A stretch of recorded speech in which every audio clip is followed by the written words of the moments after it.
Oke, baik. Saya pikir kita bisa mulai ya. Oke. Oke, baik. Selamat malam Bapak-bapak, Ibu-ibu, adik-adik, rekan-rekan saya yang saya hormati semuanya. Mohon maaf tidak bisa sebutkan satu-satu karena ini terlalu banyak nanti memakan waktu. Jadi ini adalah webinar dari rekan-rekan alumni Geothermal Institute Universitas of Auckland, New Zealand. Jadi dari beberapa kali kami ngobrol dengan teman-teman di sini, kami juga ingin memberikan sebuah wacana sharing ke rekan-rekan, terutama sesama Earth Science, di mana kita juga bisa berkontribusi ke depan akan di trending topik yaitu EV atau electric vehicle. Jadi yang akan disampaikan Mbak Yulin ini berupa komponen yang bagian yang sangat kecil sebenarnya di EV electric vehicle, tapi saya pikir itu sangat bukan melimpah, berpotensi bisa dicari di Indonesia. Sekedar untuk Mbak Yulin ini adalah teman lama saya dari Bandung. Dilalah kok ya banyak sekali kami berganti-gantian di posisi, kadang-kadang di Antam, kadang-kadang di California Energy, kadang-kadang juga di Auckland, jadi kami itu saling berganti-gantian. Mungkin begitu saja uraian singkat saya tentang Mbak Yulin. Untuk kali ini di presentasi di webinar ini kita rileks saja, jadi kalau seandainya ada yang tidak paham atau ada pertanyaan, silakan mengajukan pertanyaan. Tentunya pertanyaan-pertanyaan yang singkat, karena yang untuk panjang kemungkinan kita bisa lakukan di akhir presentasi, jadi memakan waktu yang bisa lebih luas untuk didiskusikan. Saya pikir demikian pengantar saya. Mbak Yulin, monggo menyampaikan, dimulai dari CV-nya dulu mungkin ya.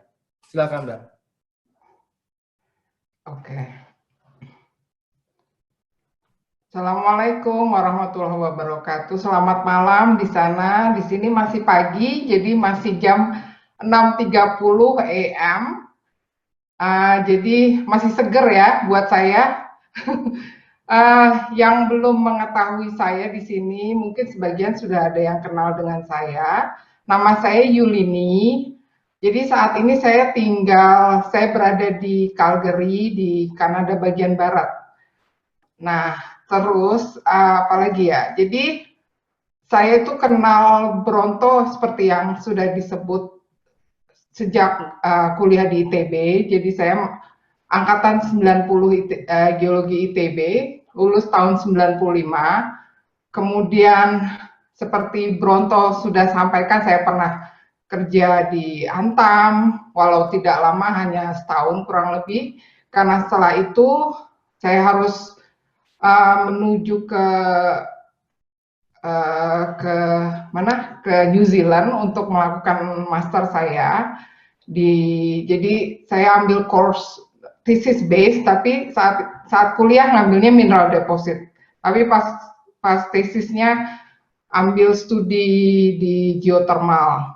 Terus saya kembali setelah selesai tahun 2001, sempat kerja di Unokal selama 3 tahun untuk Gunung Salak dan Wayang Windu. Setelah selesai, saya hanya bekerja sampai 2004, karena saat tahun 2004 Desember saya harus bergabung dengan suami saya ke Calgary.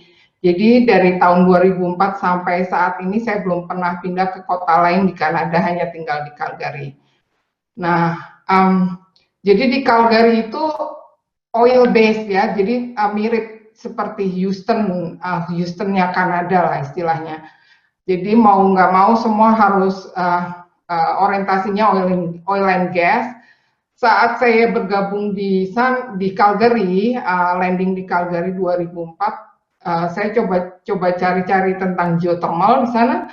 Cuma saat itu pengembangannya masih sangat terbatas di provinsi British Columbia. Nah, sekarang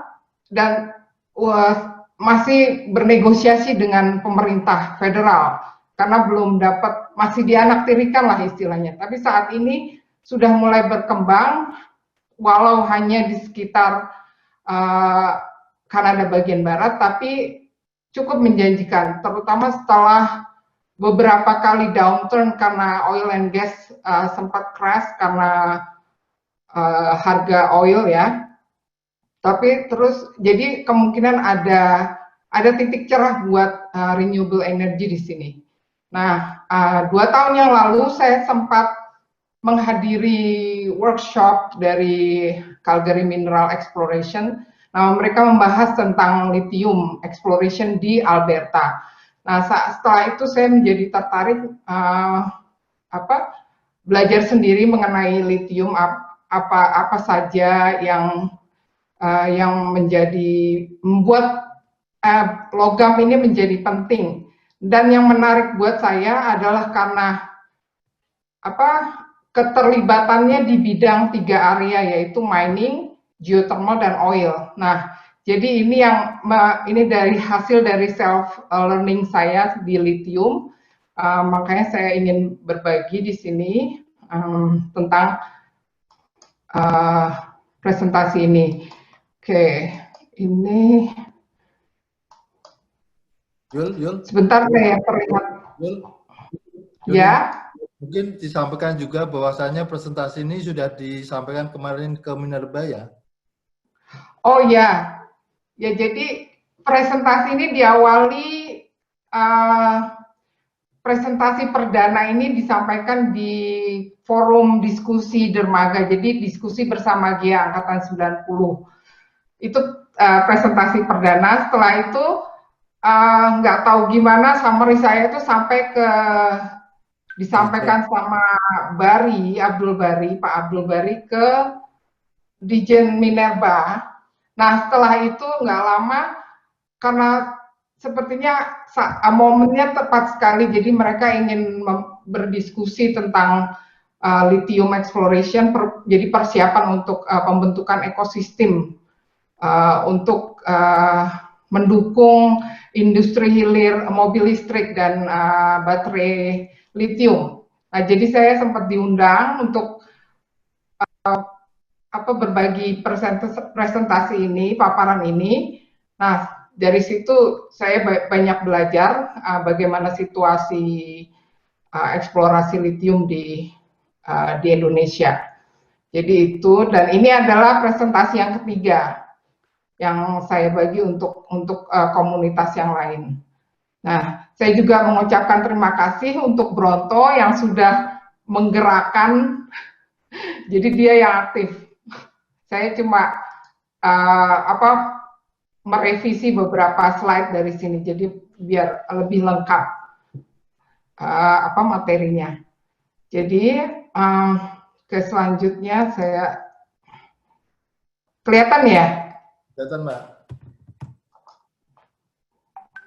Oke, bentar.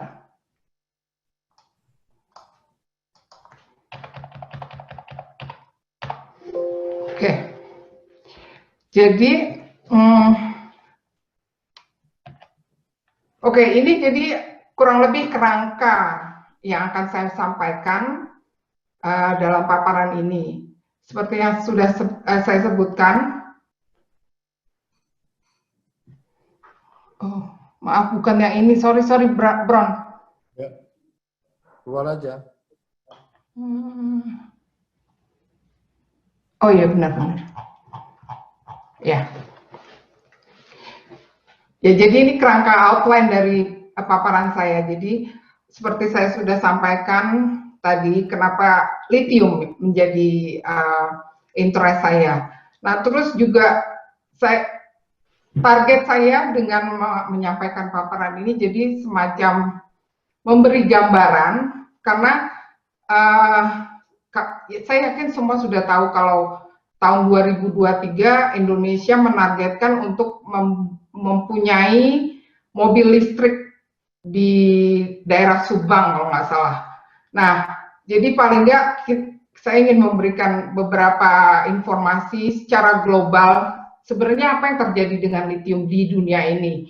Nah, terus juga saya akan memberikan gambaran tentang beberapa fakta-fakta yang menarik tentang lithium dan hubungannya dengan lithium ion battery, dan juga terus beberapa sumber-sumber litium yang ada di alam ini dan bagaimana penyebarannya. Karena itu akan mempengaruhi mata rantai dari supply dari bahan mentah untuk industri EV.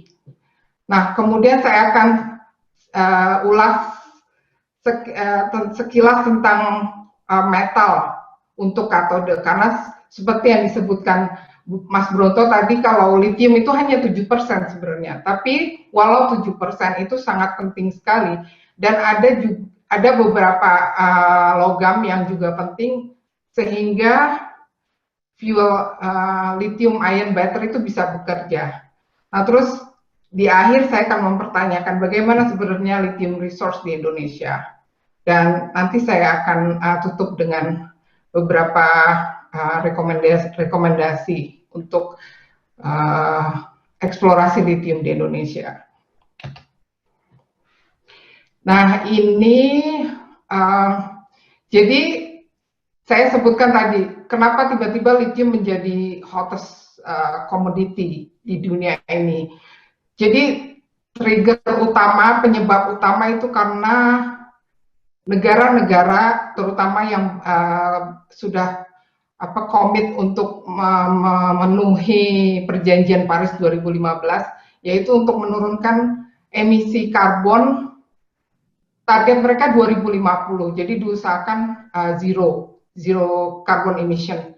Tetapi tidak semuanya bisa melakukan drastis seperti itu. Mereka lakukan bertahap 2030, 2040, dan berdasarkan kemampuan mereka. Tapi yang saya tahu ada sekitar 190 negara sudah ingin memenuhi target tersebut. Nah, terus lithium itu sangat penting. Lithium itu bukan mineral yang tidak bisa terbarukan, tetapi keberadaannya sangat penting supaya renewable energy yang terbarukan itu bekerja. Yang saya bicarakan di sini adalah solar panel, terus sama wind power, energi listrik dibangkitkan oleh angin, dan juga yang terakhir yang paling dominan itu adalah kendaraan listrik. Jadi energi yang terbarukan ini tidak akan bekerja tanpa kehadiran lithium.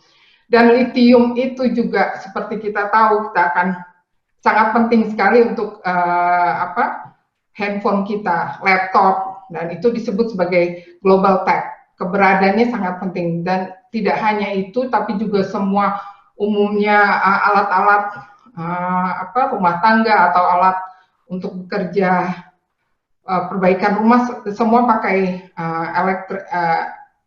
lithium battery.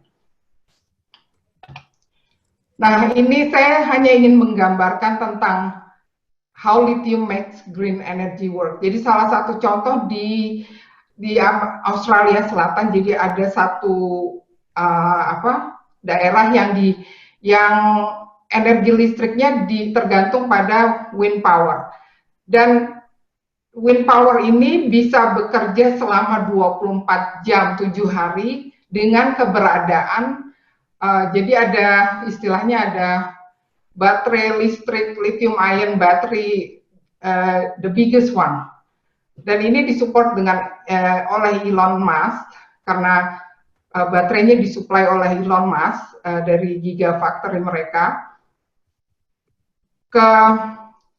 Jadi dengan adanya ini, energi yang terbentuk dari wind power akan disimpan dan bisa mensuplai 30.000 rumah dalam waktu 24/7, walaupun ada angin atau tidak ada angin. Jadi ini disinilah begitu pentingnya lithium bagi green energy, ya seperti yang saya sebutkan sebelumnya. Nah, di sesi ini, di slide ini, saya hanya ingin menggambarkan angka-angka yang membuat lithium battery itu menjadi sangat demanding karena seperti saya sebut tadi 2050 zero carbon emission. Kemudian beberapa investment research study mereka memberikan proyeksi 2040 itu 35% total mobil itu berasal dari EV. Jadi bisa dibayangkan karena semua penduduk dunia ini ingin memang sudah terdorong untuk ikut mewujudkan zero carbon emission, dan juga karena local government, jadi pemerintah di tiap-tiap negara itu memberikan insentif. Jadi itu makin mendorong orang-orang penduduk untuk mempunyai mobil listrik. Bisa dilihat dari jumlah penjualan yang diproyeksikan di 2040.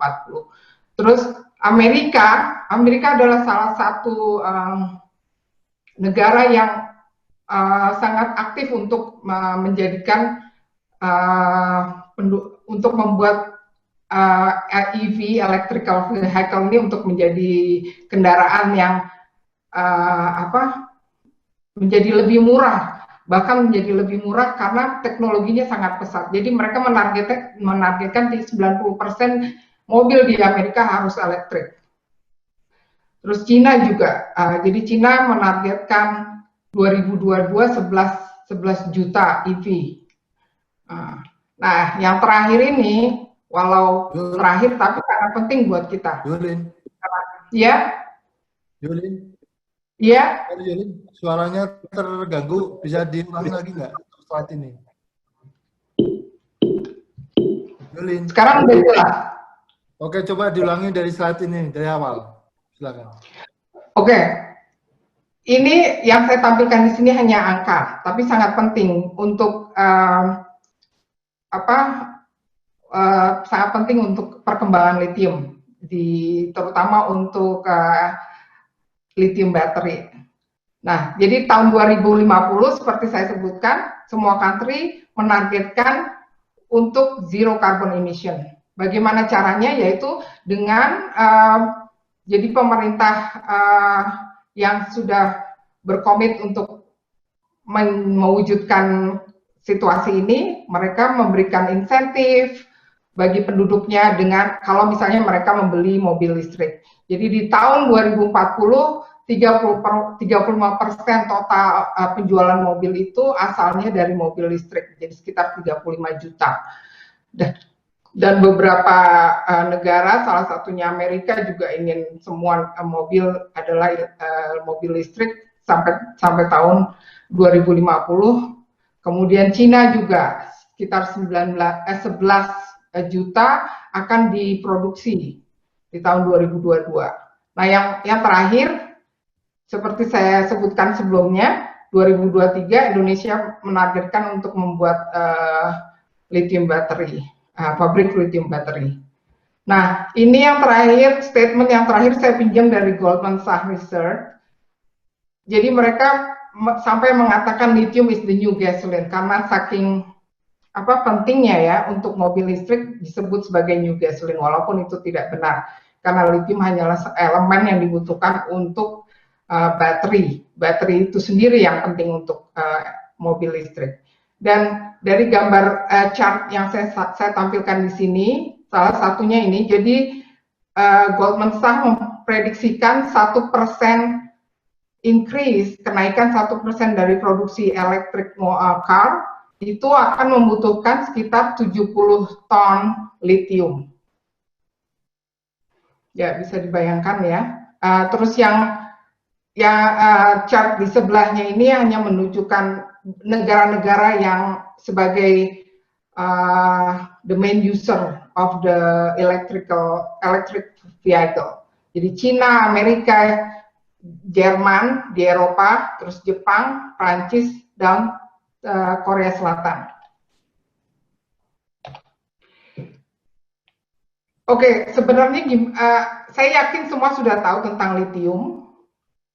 Jadi kenapa dia dipilih sebagai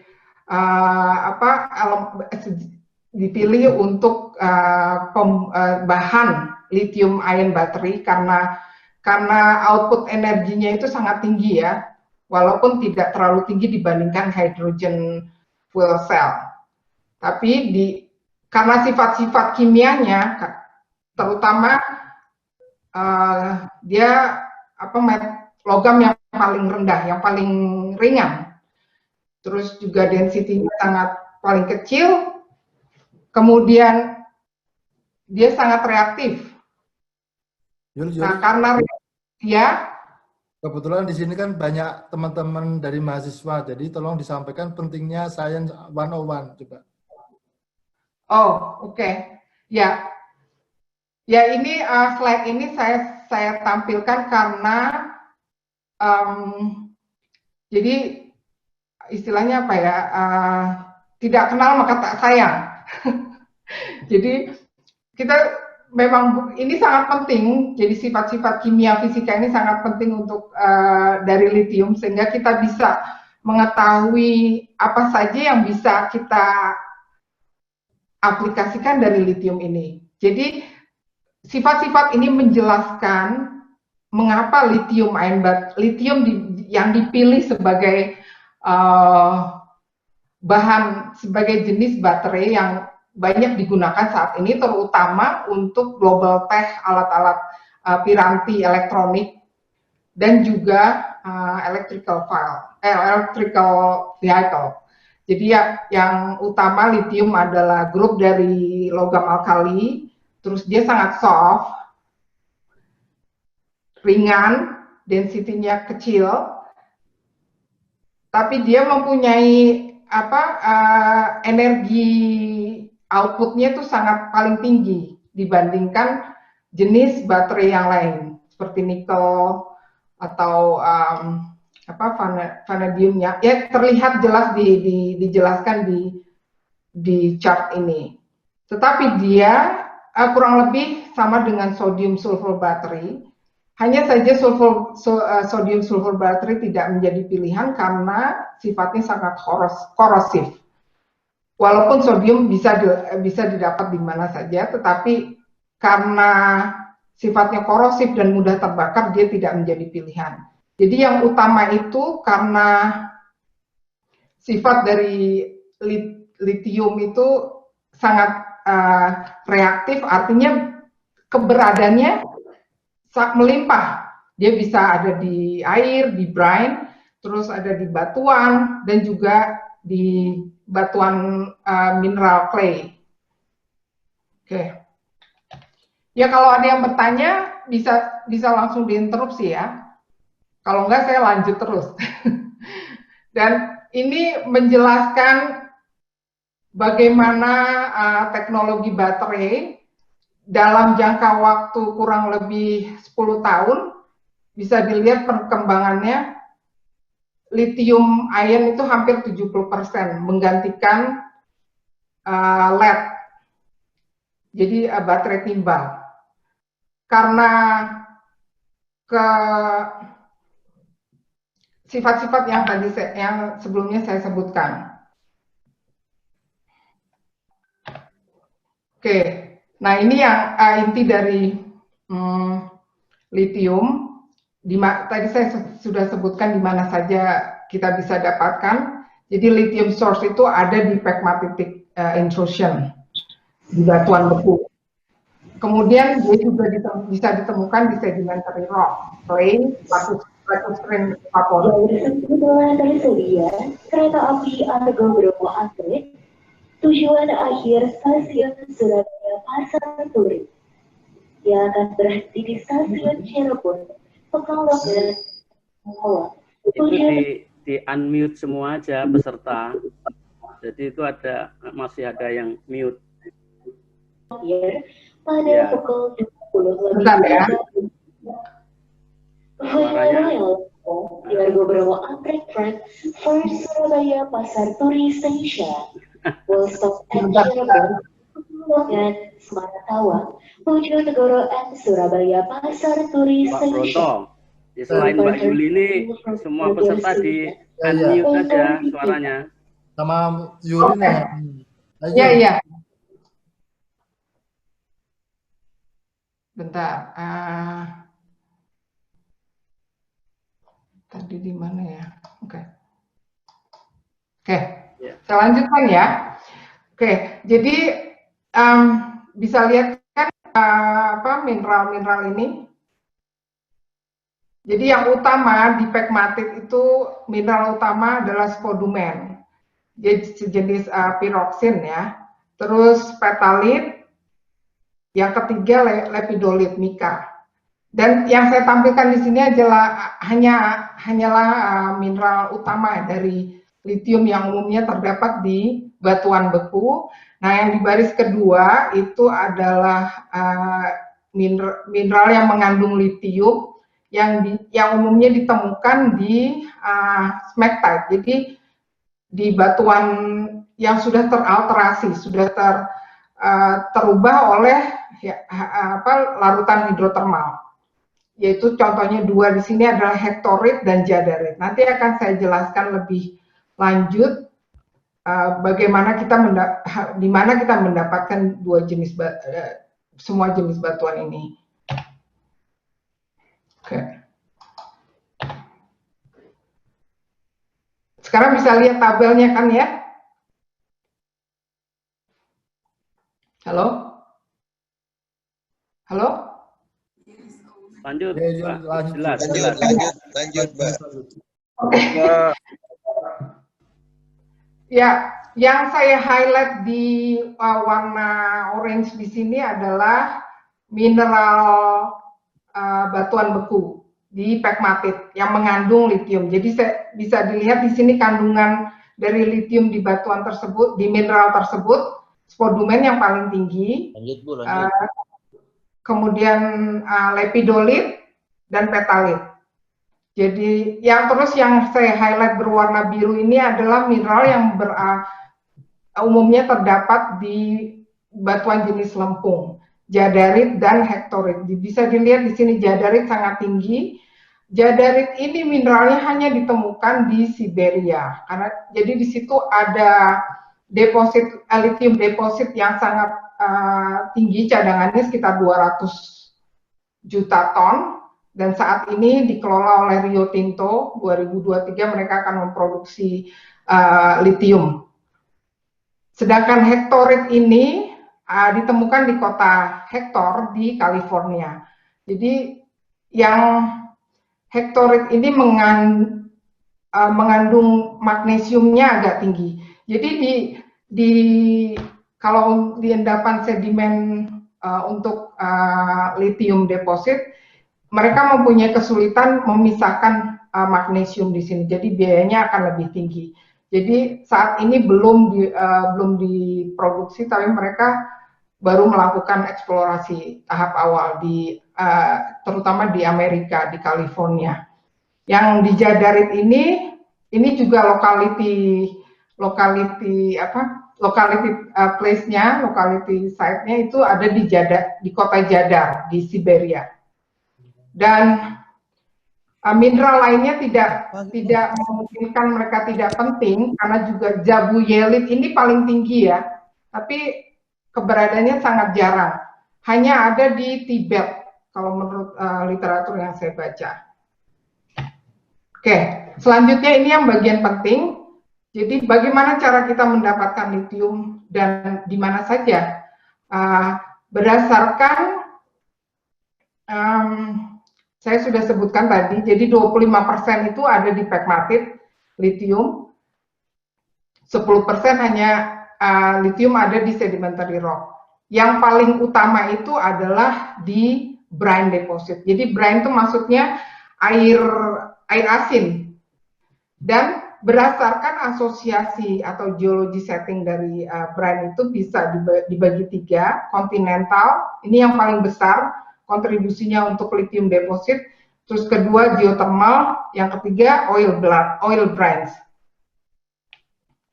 Oke, mungkin ada yang bertanya, tadi saya sebut air asin, apakah mungkin air laut itu bisa kita ambil litiumnya? Sebenarnya technically dia bisa, jadi melalui proses kimia, proses pemisahan bisa. Hanya saja karena litium di air asin itu cuma sangat kecil, jadi cuma 1 ppm, 1 miligram per liter, jadi tidak bisa dibilang tidak ekonomis. Dan dengan menyadari juga bahwa total litium di dunia ini yang sudah teridentifikasi, terukur, itu sekitar saat ini mencapai kurang lebih 40 juta ton. Walaupun ada kemungkinan bisa bertambah, jadi angka itu bisa berubah dengan ditemukannya sumber-sumber potensi litium di dunia ini. Tetapi yang membuat kita sadar juga, yang penting juga kita ketahui, bahwa cadangan ini yang 40 juta ini bisa memenuhi kebutuhan litium untuk jangka waktu 50 tahun ke depan. Hanya saja produksinya belum sampai saat itu. Produksinya total saat ini dari USGS data 2014 itu hanya sekitar baru 13 juta. Jadi masih ada ruang untuk Indonesia terutama, saya bisa katakan, untuk mencari litium, terutama untuk jadi tidak tergantung dengan negara lain. Oke, ini peta yang memperlihatkan penyebaran dari lithium deposit di seluruh dunia. Seperti saya sebutkan, terlihat di sini warna hijau itu mewakili brine deposit, ya hampir 65% kan ya. Jadi terlihat penyebarannya itu tidak merata hanya di beberapa benua. Jadi yang utama itu ada di Amerika Selatan, terus di Cina, terus juga ini ada deposit juga di Amerika, di daerah Nevada. Nah, yang pegmatit yang paling besar itu ada di Tibet dan juga di Kongo dan Australia juga. Ini juga Australia juga besar karena ini satu-satunya produsen litium dari pegmatit deposit. Oke, saya lanjut. Nah, sekarang kita tiba ke penjelasan yang lebih detail tentang sedimentary lithium deposit. Tadi saya sudah sebutkan, ini yang porsi yang paling kecil ya, 10%. Jadi yang saya ingin tampilkan di sini ada dua, karena saya pikir sangat signifikan. Jadi yang pertama tadi di California, dan ini mewakili hectorite deposit. Jadi asalnya adalah clay deposit yang teralterasi dan hadir mineral smectite, di mana litium di smectite tersebut sangat tinggi, kurang lebih 0,7%. Kemudian yang kedua adalah lacustrin, ini yang berhubungan dengan jadarit yang tadi saya sebutkan, jadi litium borosilikat, zeolit. Dan ini batunya jadarit, jadi ini hectorite. Dan produksinya akan dimulai 2023. Oke, dan ini yang kedua, pegmatit. Tadi saya sebutkan Greenbushes ini ada di Australia. Ini adalah produsen utama saat ini yang mensuplai kebutuhan Cina, karena perusahaan yang mengelola tambang ini 50% kurang lebih adalah investor Cina. Dan yang ini yang dari Kanada, James Bay Quebec, menurut literatur yang saya baca, mereka akan produksi juga tahun 2023, dan walaupun kadarnya tidak terlalu tinggi dibandingkan yang di Australia, tapi ini cukup prospek ya, karena kelebihannya karena sangat dekat dengan logistik, dengan infrastruktur, dan juga lokasi endapan depositnya tidak terlalu dalam, jadi ongkos operasionalnya lebih murah dibandingkan yang lebih dalam lokasinya. Nah, ini gambaran tentang metode ekstraksi dari metode penambangan untuk dua jenis, yaitu pegmatit dan sedimentary rock. Karena secara umum mereka harus dibuat open pit mining. Jadi digali, terus diangkut untuk physical separation, lalu proses terakhir adalah chemical processing. Jadi seperti umumnya tambang mineral yang lain, jenis yang lain, hanya saja prosesinya mungkin lebih mudah karena mereka harus menghasilkan jenis compound berupa lithium karbonat. Nah, di box paling bawah ini hanya memberikan tentang plus minus tentang mengenai penambangan ini. Nanti karena saya akan membandingkan dengan brine deposit. Nah, sekarang kita masuk ke lithium brine. Jadi porsinya sekitar 65%. Dan ini saya summarize, jadi ada tiga sumber. Continental brine, geothermal brine, oil brine. Jadi yang paling besar itu continental brine. Dan nanti saya tunjukkan lokasi dari continental brine ini. Jadi yang utama adalah di lithium triangle. Lithium triangle, jadi segitiga lithium itu lokasinya dibentuk oleh 3 negara, Bolivia, Chili, Argentina. Salah satu dataran garam yang paling terkenal itu yaitu Uyuni Flat. Nah, terus yang kedua ada di Nevada dan Cina. Nanti saya juga akan membahas tentang Salton Sea geothermal field yang menjadi source dari lithium dari larutan fluidanya. Terus di sini Iceland dan New Zealand tidak terlalu tinggi kandungan lithiumnya. Iceland terlalu rendah karena host rocknya itu basaltik. Jadi karena pegmatit kemungkinan lithium itu berasosiasi dengan magma yang lebih asam atau intermediate. Dan di New Zealand 10 sampai 30 ppm. Yang terakhir adalah di boleh tanya dulu, Mbak Yuli. Iya. Silakan, Pak. Ya, karena mumpung ini mengangkut geothermal brine. Berarti kan dari tadi peta untuk kandungan lithium itu kan kalau saya lihat Indonesia hanya punya geothermal brine, gitu ya, benar nggak? Yang lain. Oh, yang di peta sebelum ini. Ya. Betul kan? Di sini kan dari sisi continental brine nggak ada, dari sisi pegmatit nggak ada, clay juga nggak ada.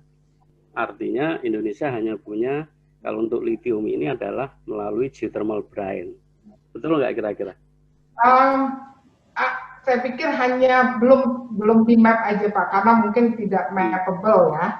Mungkin ada, tapi mungkin cadangannya sangat kecil. Jadi atau juga mungkin datanya tidak ada, karena ini yang kemungkinan besar datanya tidak ada. Jadi justru ini dengan adanya eksplorasi yang mungkin nanti akan dilakukan, jadi data semua data dikumpulkan.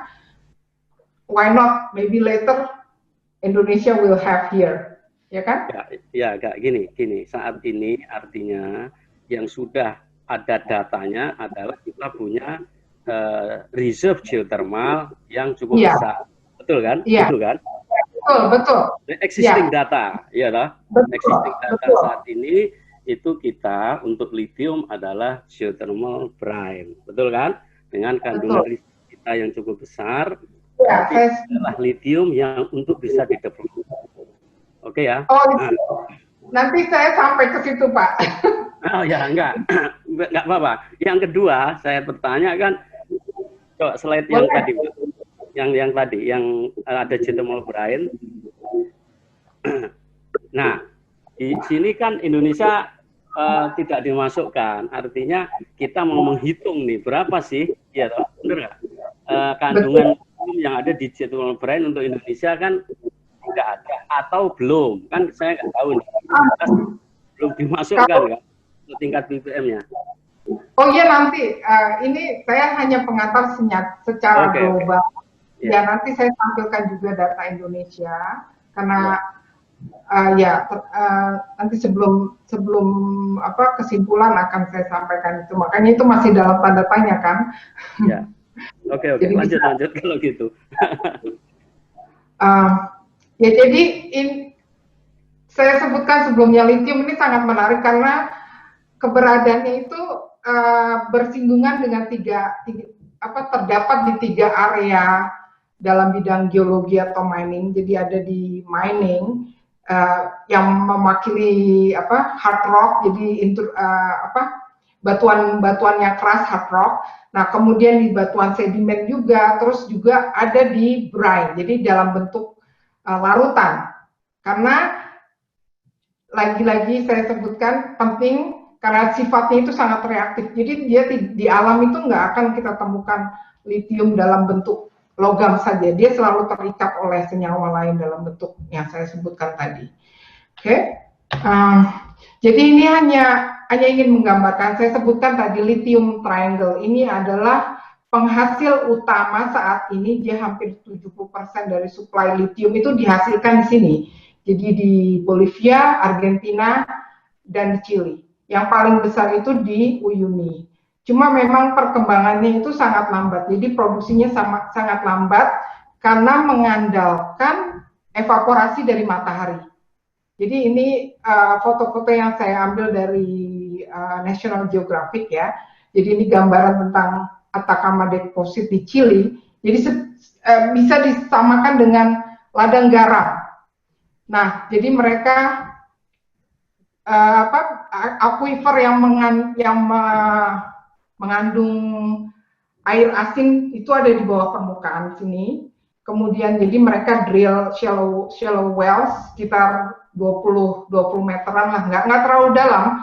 Nah, terus mereka pompa ke permukaan, lalu dialirkan ke kolam-kolam. Dan ini karena hanya mengandalkan sinar matahari, jadi waktu produksinya itu sangat lama, bisa sampai 2 tahun, 18 bulan. Oke, ini. Sorry, Mbak Yuli. Rada cerewet dulu nih, supaya nyambung ke teknologinya. Enggak. Kalau kontenan ini kan cara pemproduksi itu ya. Untuk saya lihat tadi ada yang open ya kan, ada yang di kayak batu bara. Kemudian kalau Continental Brine ini yang tadi ngebor yang cuma 20 meter itu untuk menganalisis kandungan daripada litiumnya, betul ya? No, ini udah produksi, Pak. Ya enggak, maksudnya tadi kan ngebor ini produksinya kan sebenarnya juga di open juga kan, modelnya kan? Iya. Nah, cuma dia pakai konvensional nih, bukan dengan menggunakan alat, dengan matahari, kan gitu kan? Iya, iya. Cap litiumnya, gitu. Iya, benar.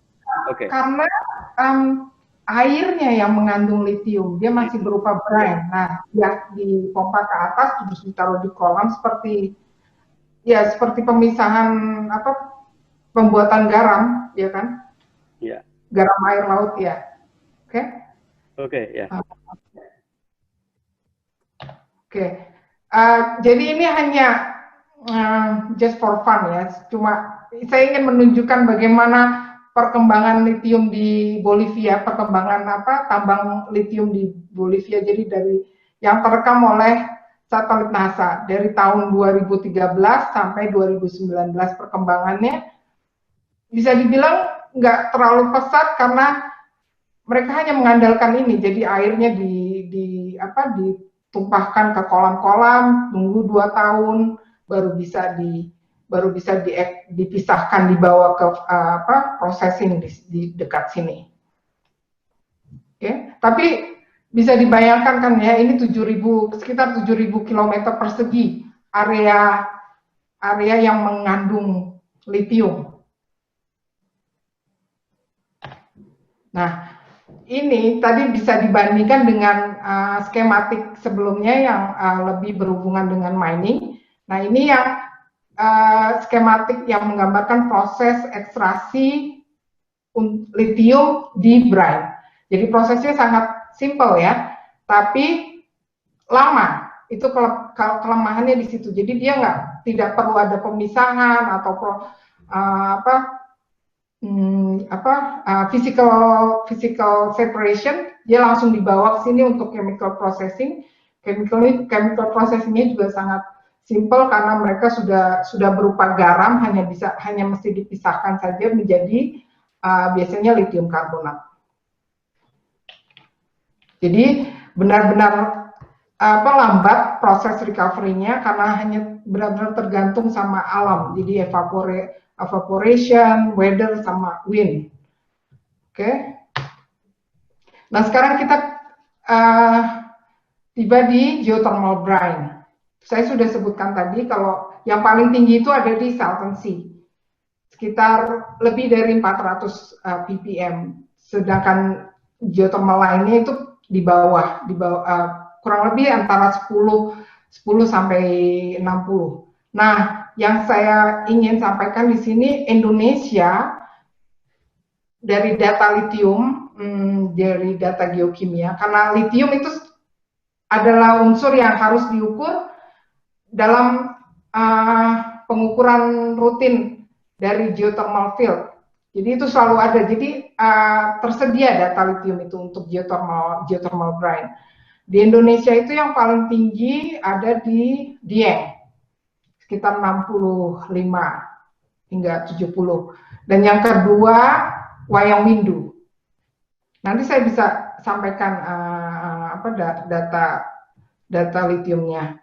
Nah, jadi yang menarik dari geothermal brine ini sepertinya akan menjadi pilihan karena sangat murah, mudah, dan juga zero carbon emission karena dia cukup memisahkan lithium dari geothermal fluid yang memang sudah produksi dari dari sumur-sumur geothermal sebelum dialirkan atau sesudah dialirkan dari turbin bisa dipisahkan dan lithium itu bisa dihasilkan berupa lithium karbonat atau lithium hydroxide.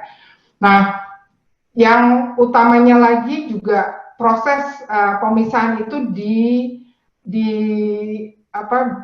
istilahnya di fuel, jadi disiapkan energinya dari energi geothermal itu sendiri gitu. Jadi makanya disebut sebagai green energy, zero environmental impact.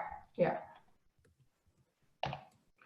Nah, ini hanya gambaran. Jadi saat ini sudah ada company CTR Control Thermal Resource dari Australia yang akan mengekstraksi lithium dari Salton Sea Geothermal Field. Jadi mereka sebenarnya membuat power plant unit 140 megawatt, tapi juga ada fasilitas yang akan mengekstraksi lithium dari lapangan tersebut. Nah, ditargetkan 2023 itu lithium karbonatnya akan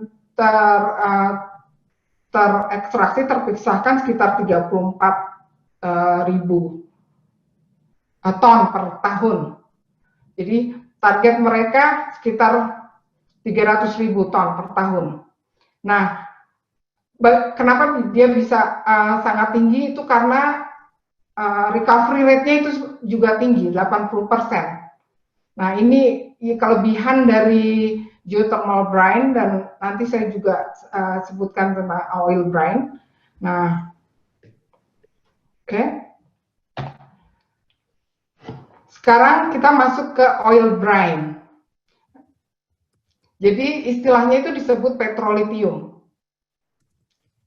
Petrolithium itu sebenarnya air formasi dari produksi oil. Jadi kalau di North America biasanya 1 unit oil gas yang dihasilkan 4 sampai 5 unit itu yang dipompakan. Jadi itu sebenarnya waste water.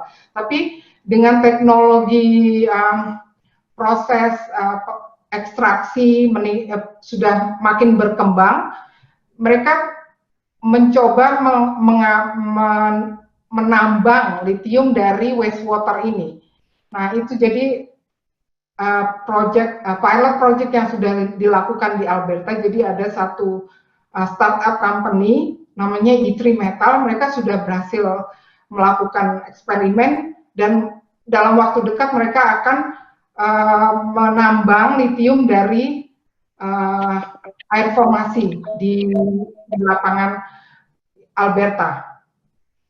Dan ini memperlihatkan proses-prosesnya sebenarnya sangat sederhana, dari pemisahan, elektrolisis, atau juga bisa dengan membran separation. Cuma saja, jadi banyak startup company itu mereka mencoba mematenkan proses teknologi ini karena mereka ingin, pada dasarnya mereka ingin mencapai tingkat recovery yang sangat tinggi, sehingga hasilnya menjadi sangat ekonomis. Nah, ini yang dari proses teknologi separation dari lithium yang ada di oil brine, seperti yang saya sebutkan sebelumnya. Jadi di air formasi itu sebenarnya cuma 60 ppm, tapi dengan teknologi yang mereka buat di sini yang mereka kembangkan bisa sampai 100 kali lipat. Jadi lebih dari 99% recovery-nya. Nah, kita sampai ke katoda logam yang ada di baterai lithium. Jadi ini jadi gambaran ya, gambaran internal structure dari lithium baterai. Jadi yang utama adalah katoda, anoda. Anoda yang biasa dipakai itu selalu grafit. Nah, yang kedua,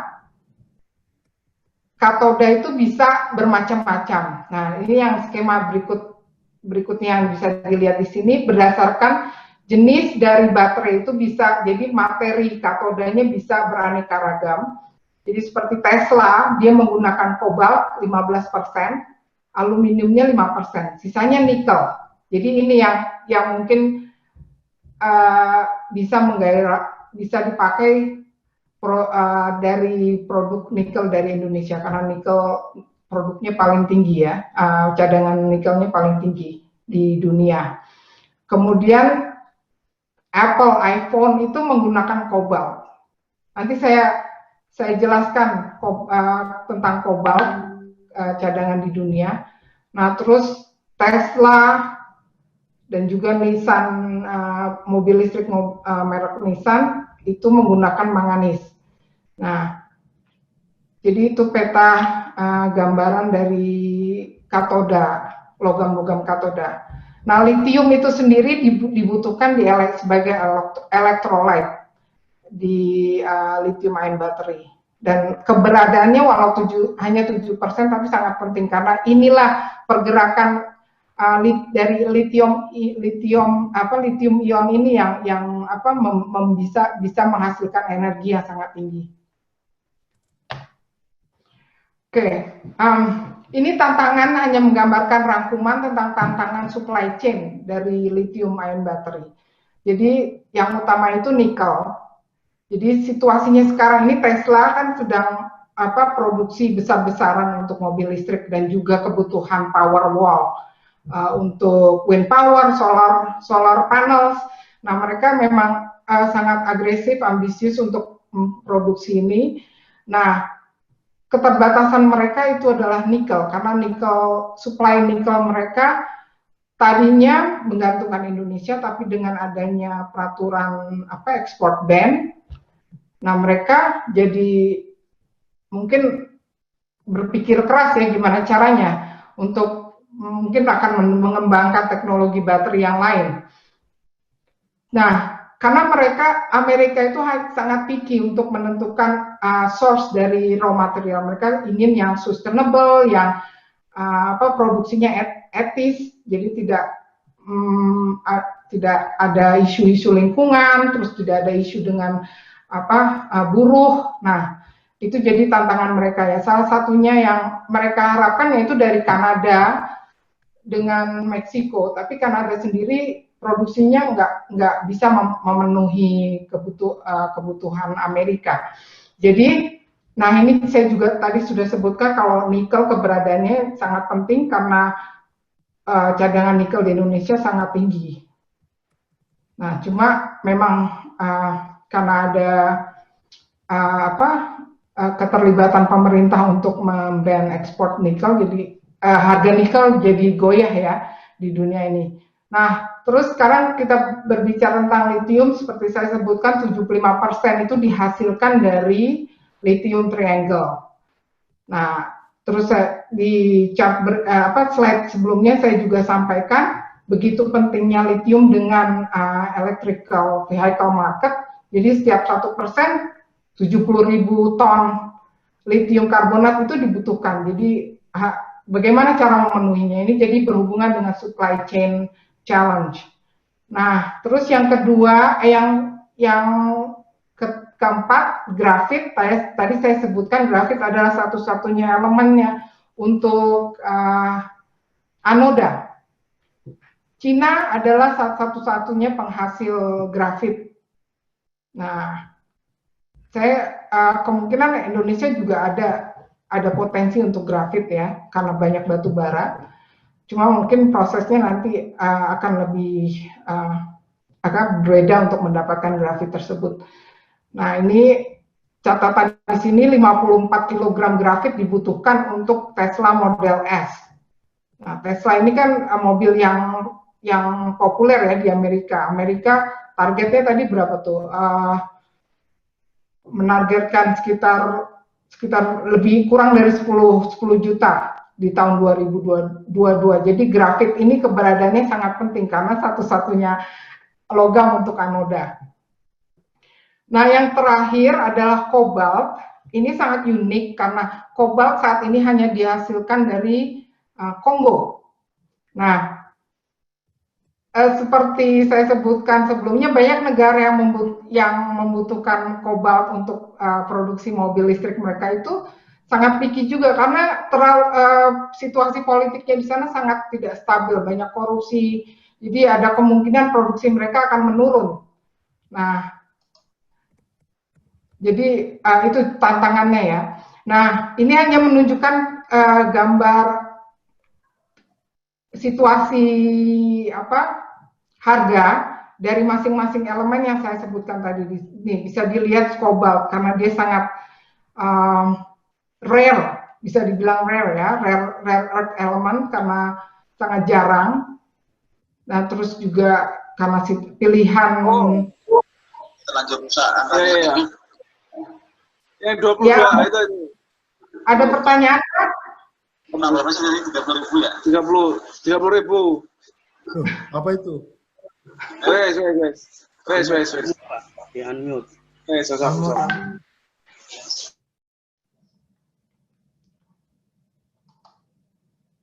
Oke, saya lanjut ya. Nah, ini jadi manganis aluminium itu kemungkinan jadi pilihan karena sangat murah dan bisa terdapat di mana-mana. Terus diskusi kemarin dengan Pak Andri ada juga kemungkinan magnesium jadi pilihan untuk bahan bateri. Jadi dari keadaan peta harga pasar dari logam ini sebenarnya justru mendorong industri engineering untuk menemukan solusi dari situasi jarangnya sumber logam. Nah, sekarang hampir di akhir dari presentasi ini, jadi tadi saya sebutkan lithium resource di Indonesia bagaimana, karena apakah Indonesia siap untuk menghimpun resource-nya sehingga siap untuk memproduksi mobil listrik di 2023, mobil listrik dan juga pabrik baterai lithium. Apakah siap? Nah, yang bisa kita lihat di sini geothermal brine, karena kita tahu semua, saya yakin semua yang ada di sini, terutama dari geothermal community di sini.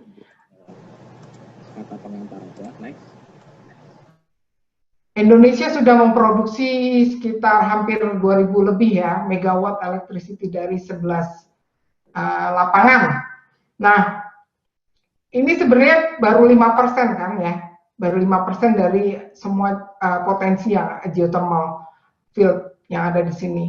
Nah, dengan adanya dengan tersedianya geothermal brine yang berlimpah dari lapangan-lapangan ini jadi sebenarnya target yang sangat menggiurkan untuk lithium extraction di Indonesia, dan juga seperti saya sebutkan tadi lebih murah, terus juga sangat in term of lithium environmental footprint sangat minimal kan ya. Terus jadi menjadi ketertarikan untuk market di luar seperti Amerika, karena mereka sangat picky untuk menentukan negara-negara yang mereka andalkan untuk menjadi source bahan mentah mereka untuk produksi mobil listrik mereka.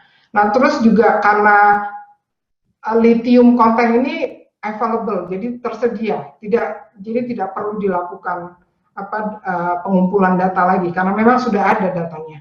Nah, yang tadi saya sudah sebutkan tentang Dieng, dan studi literaturnya studi yang dilakukan oleh Ibu Rina dari ITB juga sudah dipublish. Nah, hanya saja ada beberapa rekomendasi dari Ibu Rina untuk menghubungkan apakah kadar lithium itu bisa dihubungkan dengan tipe dari geothermal system atau tipe dari batuan yang hot rock dari geothermal field itu. Nah, itu mungkin bisa dijadikan studi untuk dari community akademik. Nah, yang kedua, geothermal dari oil brine itu juga, oil brine sangat minyak, Indonesia juga kaya akan minyak kan ya, itu sekitar 3,7 barrel production dari beberapa lapangan minyak. Dan hanya saja yang tidak tersedia itu adalah data lithium konten di air formasi. Nah, terus yang terakhir itu dari pegmatit yang bisa diselidiki itu dari granit kompleks di Sumatera, Sibolga. Nah, itulah akhir dari presentasi saya. Dan ini rangkumannya, jadi rekomendasi, jadi saya sudah sebutkan kemungkinan ya kalau saya bisa sampaikan di sini, lithium bisa diekstraksi sebenarnya dari geothermal brine dan oil brine di Indonesia karena semua sudah ada ya, sudah tersedia, jadi lebih murah, lebih ekonomis dibandingkan dengan hard rock conventional brine mining. Terus rekomendasinya, jadi semua tinggal dikumpulkan terus dianalisa tentang data distribusi geokimia datanya, terutama dari formation water di oil field dan geothermal field. Terus juga bisa ditentukan cut off lithium content-nya. Jadi berdasarkan simulasi, mungkin bisa dilakukan simulasi perhitungan berapa kira-kira kandungan lithium yang bisa diambil dari geothermal fluid atau air formasi. Nah, terus bisa lakukan mapping. Nah, dan yang terakhir yang penting bisa mereview teknologi ekstraksi yang sudah terbukti, misalnya saya sebutkan tadi dari Australia atau dari Alberta atau dari negara yang lain yang sudah terbukti, dan tinggal dipilih apa yang bisa diterapkan di Indonesia. Jadi itu akhir dari paparan saya. Kalau ada yang bertanya silahkan. Saya coba untuk menjawab berdasarkan kemampuan saya. Ebron? Halo? Halo ya, terima kasih Mbak Yuli. Untuk rekan-rekan, sebelum kita memasuki sesi tanya jawab, mohon untuk kiranya membuka videonya, kita melakukan foto bersama dulu. Setelah itu kita akan persilakan rekan-rekan untuk bertanya. Mari, tolong dibuka. Oke, 1, ya, Om. 2. Tanya, Om. Mas Didik, tolong bisa dibantu.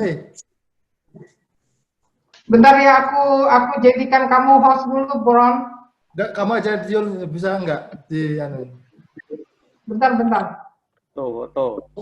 Tangannya Pak Bambang nih. Mas Didik bisa bantu Mas Didik. Om Bronto tanya. Pak Bambang. Sebentar, kita ambil foto dulu sebentar, baru kita masukin. Bisa Yul, fotonya Yul.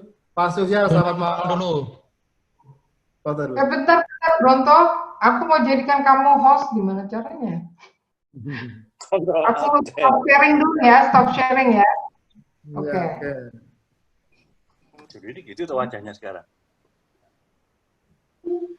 Wah, ini Pak Bambang. Ada Pak Bambang. Halo. Ada Rina juga. Satu-satu sabar ya. Hai Ibu Rina. Kangen aku. Yang kuning Pak Bambang.